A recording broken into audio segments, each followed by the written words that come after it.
أنا السلفي يا أبتي، أنا الأثري ذا سمتي، فدعوتنا موافقة لأمر الله قد صغت، على وسطية رتعت بلا نقص وما غلت، على التوحيد أسست من الإشراك حذرت، وإخلاص متابعة لذي الشرطين كم دعت، وماضية على السنن بهدي نبينا زكت، بشرعته تشبثت فكيف ترى تشددت، وخالية من البدع من الإحداث قد صفت، وما من سنة هدم بناها ثم عمرت، وواضحة فلا ريب كذاك فما تلونت، وراسخة كما الجبل ذرى أسلافنا رقت،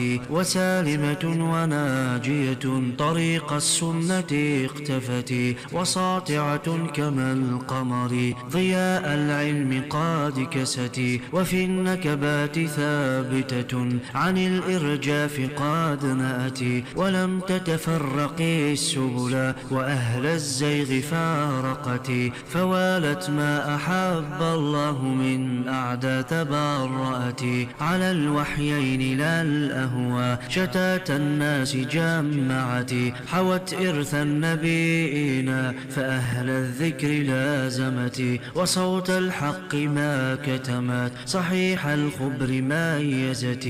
وعند حمى شريعتنا موقفة بلا عنت، ميسرة بما أمر المشرع ما تميعت، ولا صور ولا قصص ولا باللحن فقهت، لئن رميت بحدتها فقد حظيت بتزكية، فمن يرضى من الحرس سوى المقدام في الصفة، مرابطة وصامدة نقاء الدين قد حمت، تعود بنا إلى البيضاء بتصفية وتربية، بقال الله ذو الصمد وقال رسوله هدت، وقول صحابة نجب بفهمهم تمسكت، وآثار مصادقة بإحكام تسلسلت، وآخذة بلا سلف عن الفقهاء الأربعة، وشمس الدين ناصرها رديفا لابن تيمية، وأحياها التميمي